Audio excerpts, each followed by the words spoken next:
สบายดีทุกคนสบายดีปีใหม่ ให้กำลังใจแม่ลูกก่อนปีใหม่เนาะก็สิมาทำความสะอาดบ้านก่อนเนาะหลายอย่างเนาะที่ว่าเฮาพักมีเวลาหลายมื้ออยู่เนาะทุกคนเนาะแต่ว่าก่อนปีใหม่อันนี้เฮาบ่ได้เอาลงเนาะก่อนปีใหม่เฮาก็สิได้มาอนามัยออมบ้านก่อนเพราะว่าหญ้ามันหกหลายคันสิตัดก็แบบสิจ้างก็จะมาตัดมันผัดมีหมายานั่นมันยากขนาดแล้วมันก็บ่ได้หลายปานใดก็บ่อนได้หกก็สิถางเอาก่อนนะถ้าพี่ว่าสิไปซื้อจักรตัดหญ้าตัวยูนะมาตัดสามีพัดบ่ให้ซื้อเนาะว่าถ้าเพิ่นมาเดือน7ก่อนแล้วสิพาไปซื้อว่าซั่นว่าสิเลือกเอาสิเอาตัวใดก็แบบว่ามันอันตรายก็เลยบ่ได้ซื้อเนาะทุกคนเนาะคันสิซื้อจักรตัวน้อยตัวที่ว่าเป็นใบน้อยมาตัดเอานะมาซ่อมเอานะก็แบบ1,800,000ก็สิได้เงินอยู่เนาะก็เลยบ่ซื้อก็เลยว่ามาเสียหญ้าเอาน้อยนึงเนาะเสียตัวที่ว่าอ้อมบ้านเฮาเนาะบางคนอาจจะปีใหม่ก็สิได้กลับบ้านกลับต่างแขงเนาะแต่ว่ามีตู้อยู่นี่ก็เลยแบบว่าเฮาบ่ได้ไปใส่เนาะก็มีแต่สิไปส่งผ้าเมียนเฮือนเนาะเมียนเฮือนก็มีหลายอย่างให้เฮ็ดอยู่เนาะทุกคนเนาะเพราะว่าพักหลายมื้อก็สิแบบพัก5-6 มื้อต่อใส่กันนะก็สิมีเวลาหลายเติบนอกจากที่อนามัยสวนแล้วก็สิอนามัยเฮือนแล้วก็ซักเครื่องเมียนเฮือนเลยทุกคนแต่บ่ฮู้ว่าอยู่ทางนอกมันคึกคืนซำใดนี้ก็ซื้อของกินมาแบบไว้เพียงพอสำหรับอาทิตย์หนึ่งนะบางมื้อเฮาก็ออกไปซื้อแต่หมักไม้ให้ไปตู้ก็บ่ได้ไปใส่ไก่แต่ปีนี้ก็สิไปส่งผ้าแถวอ้อมบ้านนี่แหละก็สิบ่หลายวัดดอกทุกคนก็สิ3 วัดเท่านั้นแหละสิไปประมาณ3 วัดเนาะก็สิไปมื้อที่2ที่3ประมาณนั้นแต่ว่ามื้อใดยังบ่ฮู้เทื่อมื้อใดสิออกไปซื้อหมักไม้แล้วก็สิไปส่งผ้าเลยปีนี้น่าจะบ่ได้ไปใส่เนาะเพราะสามีบ่มาก็เลยบ่อยากไปใส่แดนะเพราะว่าไม่ตู้เราอยู่เฮือนคนเดียวเดก็ผู้ดีพักหลายมื้อก็ได้อยู่นำเราเนาะเมื่อวานนี้ก็เฮ็ดอีหยังว่าเฮ็ดต้มเฝอกินกับไม่ตู้ดอกไม้เฮาก็งามดอกไม้อยู่ทางหลังบ้านเบื้องนั้นพุ่นน่ะทุกคนเพราะว่าเฮาซื้อมาเป็นซองมาหวานมันก็เลยแบบว่ามาทดลองปลูกเนาะมันสูงเพราะว่าทางหลังบ้านเฮาใต้ไฟตลอดมันก็สิเฮ็ดให้ต้นมันยืดเนี่ยนะอันนี้ก็ดอกดาวเฮืองฝรั่งเศสมันดอกน้อยเนาะทุกคนเนาะบ่แม่นดอกใหญ่คันดอกดาวเฮืองดอกใหญ่ๆหั่นน่ะเฮาก็สิซื้อมากาอยู่เนาะเผอิญเฮาซื้อดินปลูกฝังมาแล้วมันบ่ถูกดินปลูกฝังมันเป็นดินดากแข็งๆนะมันก็เลยปลูกบ่ได้ก็เลยสิซื้อดินปลูกฝังมาเพิ่มหลังปีใหม่ก็จะพักปีใหม่หลังปีใหม่ก็สิซื้อมา3 รถแล้วก็สิแบบเอามาถมคืนน้อยนึงเนาะแต่ว่าเฮาก็ปลูกมักหุ่งออมบ้านนะทุกคนก็เริ่มงามแล้วเนาะมักหุ่งก็เริ่มงามมื้อหน้าสิมาอัปเดตมักหุ่งให้เบิ่งเนาะเพราะว่าสั่งซื้อฝุ่นช่วงปีใหม่ก็เจ้าก็น่าจะกินเหล้ากินหยังก็เลยเกิดสิบ่ทันได้หายฝุ่นเนาะก็ซื้อบ่หลายดอกซื้อ4 เป๋าซื้อมาแล้วหมามันขวดเนาะขวดแล้วแบบมันจีกถุงนะมันก็สะอันนี้นะก็เลยบ่ได้ซื้อหลายเพราะว่าอยู่ใกล้นี่มันมีตลอดอยู่แล้วนะอยากได้ยามใดก็สั่งก็เจ้าก็ขี่ซาเล้งมาส่งเป๋า1 20,000แล้วเนาะทุกคนเนาะแต่สำหรับขี้ไก่มันเป๋า1 30เป๋า30เฮาก็บ่ได้ใส่ดูนะดนๆเฮาก็ใส่ให้1 เป๋านึงก็กุ้มหลายเดือนอยู่ที่สำหรับขี้ไก่เนาะหัวรู้สึกว่ามันเหลืองๆแล้วเฮาก็เอาใส่เนาะเพราะว่าเฮาบ่ได้หดปุ๋ยหดยานะมันก็ต้องได้ใส่ฝุ่นเป็นตลอดนะเดือนนึงอาจจะใส่เท่านึงนะทุกคนก็เติมน้อยๆเติมบางๆเนาะมักหุ่งก็เริ่มใหญ่เริ่มงามแล้วทุกคนก็สิอีก 2-3 เดือนก็น่าจะเป็นเริ่มเป็นอีก2 เดือนน่าจะเป็นหน่วยแล้วนะเพราะว่ามันเริ่มเป็นดอกแล้วเสียหญ้าบ่ได้ยากเลยทุกคนเพราะว่าดินมันพุ่ยนะมีแต่จิ้มแล้วก็แบบฮือๆออกนะแต่ว่าเมื่อคืนนี้นะเจ็บมืดเลยทุกคนเจ็บแขนเนาะเพราะว่าโดนแล้วเฮาบ่ได้เฮ็ดนะเฮาฮือหญ้านะมันเป็นหญ้าเส้นอันนี้มันก็หยาบๆด้วยเนาะแบบเวลาเสียหญ้าก็สิมีพวกเพิ่นนี่แหละมาวนเวียนอยู่แถวนี้แหละบ่ไปซ้ายมาขวดแล้วก็นอนเฝ้ามืดมือเนาะทุกคนเนาะ3 ตัวพวกเพิ่นแต่ละมือมันไล่นกอ่อนหลายแบบมันบินปีกบ่แข็งปานใดนะมือใดก็ได้มือละ2-3 ตัวนะอีต้นมันได้แต่ว่ามันก็บ่กินดอกแต่ว่าบางเทื่อมันก็คาบหน่อยนึงมันเปียกมันก็จะเฮ็ดให้แบบว่าปีกมันอ่อนนะ แต่ว่ามันก็บ่กินแล้วก็สิบินไปใส่ก็บ่ได้นะเพราะว่าพวกเพิ่นล้อมหน้าล้อมหลังกัน3ตัวนี่ก็ใกล้ความจริงแล้วเนาะเฮาอันเสียหญ้านะใช้เวลากระดนอยู่ได้ทุกคน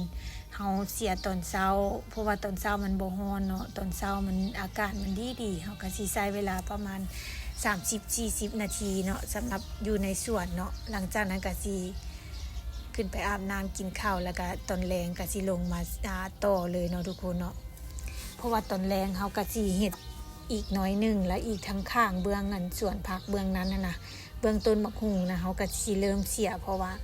หญ้าหกหลายเนาะหญ้ายามฝนมันจะขึ้นไวนะถ้าเฮาปาให้มันหกมันก็สิเสียยากเฮาก็เลยแบบว่าช่วงนี้มีเวลาก็เลยสิมาเสียไปมื้อละน้อยเนาะอันมื้อละชั่วโมงมื้อละ20นาที30นาทีบางมื้อก็เสียกลางคืนเนาะกลางคืนมันแบบมันอากาศบ่ร้อนเนาะทุกคนเนาะก็ใช้เวลา10นาที15นาทีแบบเสียออมต้นไม้นะ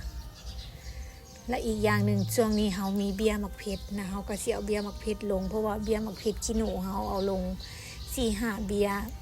รู้สึกว่ามันงามแล้วเอาลงกระถางไว้กระถางช่วงยามฝนนะคะเวลาเฮาปลูกใส่กระถางมันก็สิแบบค่อนข้างจะดีนะทุกคนมันก็สิแบบ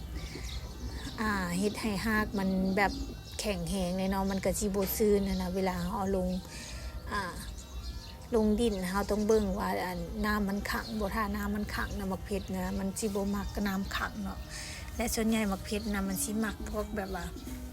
มักแดดเลยทุกคนมักแดดจัดเลยแบบว่าที่ว่าเฮาไปปลูกไว้ห่มนะมันสิบ่งามมันต้องถึกแดด 100% เลยแบบถึกแดดมืดมือนะ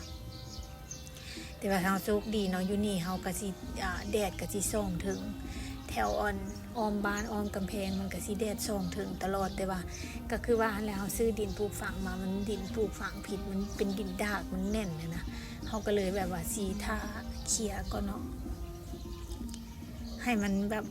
เขาจะเอิ้นว่าอีหยังให้มันมีดินใหม่มาก่อนแล้วก็จังสิเอามาปลูกนะเอามักเพชรเพราะว่าลงมักเพชรแดลงมักฮุ่งแดก็สิแบบเฮาก็สิบ่ได้แบบว่ามาลำไรหลายเพราะว่าถ้าเฮาปลูกคนอื่นเฮาต้องได้เบิ่งตลอดนะถ้าวิดว่าสิปลูกดอกไม้ขายไว้ซั่นทุกคนก็มันยังบ่ทันพร้อมเนาะก็รออีก 2-3 เดือนก่อนถ้าสามีมาก่อนอยากซื้อดินบล็อกประสานนะมาเฮ็ดหนานงามๆเนาะตามขอบกำแพงนะมันก็สิแบบปลูกดอกไม้ให้มันเป็นสัดเป็นส่วนบ่ให้มันเลื้อยออกมามันก็สิบ่ได้หกนะทุกคนเพราะว่าถ้าเฮาปลูกใส่ทางขอบทางบ้านนั่นน่ะถ้าสมมุติว่าเฮาบ่เฮ็ดให้มันจัดสรรให้มันดีนะมันรู้สึกว่ามันสิมีหกมีแมงไม้มีคันคากมีอีหยังว่ามีหอยนะเฮาต้องเบิ่งว่าเวลาเฮานั้นเฮาสิอนามัยได้สะดวกสำหรับเฮานะก็เลยรอท่าน้อยนึงเนาะก็เลยแบบว่ารอแล้วรออีกนั่นแหละทุกคนแต่ว่ามันก็บ่ดุนเกินรอดอกแต่ว่าเฮาก็เฮ็ดอย่างอื่นคือทางขอบกำแพงนะเฮาก็สิปลูกมักฮุ่งไว้ท่าเนาะมักฮุ่งมันหมดสุดมันก็สิใช้เวลาประมาณปีปลายเนาะสำหรับเฮาเฮ็ดกันเขาเอิ้นว่าหยังเฮามีเงินทุนมาเฮ็ดกันซื้อดินบอกซื้อหยังมาเฮ็ดนานงามๆเนาะแต่ว่าเฮาก็เว้นระยะห่างไว้ประมาณเมตรปลายอยู่เนาะเฮาก็เฮ็ดได้นะอันนี้มักฮุ่งมันก็บ่ได้ติดขอบกำแพงเกินนะแต่ว่าดอกไม้เฮาสิปลูกติดขอบกำแพงเลยมันก็เลยแบบว่าเฮ็ดให้เฮาแบบมีพื้นที่เนาะเฮาก็สิบ่ได้ไปตัดต้นมักฮุ่งคือหรือว่าสิบ่ได้ไปรอมักฮุ่งให้มันแบบว่าจนมันบ่มีมากจนว่าเฮาตัดต้นมันทิ่มจนมันตายนะสำหรับคลิปนี้ก็สิใช้เวลาโดนแน่เนาะทุกคนเนาะเพราะว่าเฮาบ่ได้ลงคลิปโดนแล้วแหละแบบว่าบ่มีเวลาทุกคนแต่ว่าเฮาก็บ่ได้ซีเรียสเนาะเฮามีเวลายามใดเฮาก็แบบว่าเฮ็ดนะเพราะว่าอันนี้เฮาก็เป็นช่องเฮาเฮ็ดเขาจะเอิ้นว่าอีหยังว่าแบบ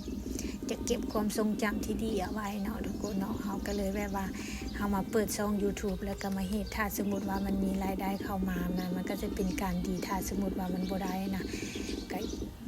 ก็เป็นแบบเขาเอิ้นว่าอีหยังว่าเป็นพิถีชีวิตของเฮาแบบว่ามันเก็บความทรงจำเอาไว้นะก็สิประมาณนี้เนาะทุกคนเนาะว่าระยะหนึ่งของชีวิตเฮาได้เฮ็ดอีหยังไว้เด้เนาะของแต่ละวันเนาะเฮาก็สิมีความทรงจำที่ดีตัวนี้เก็บไว้เนาะทุกคนเนาะ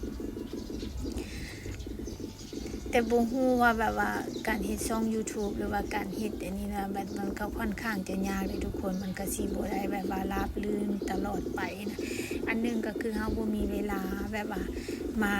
จดจ่อตั้งแต่เฮ็ดช่องอย่างเดียวเนาะเฮามีเวลายามใดเฮาก็จังได้เฮ็ดแล้วเฮาเฮ็ดเวียกประจำไปนำนะมันก็สิมีหลายๆอย่างไปน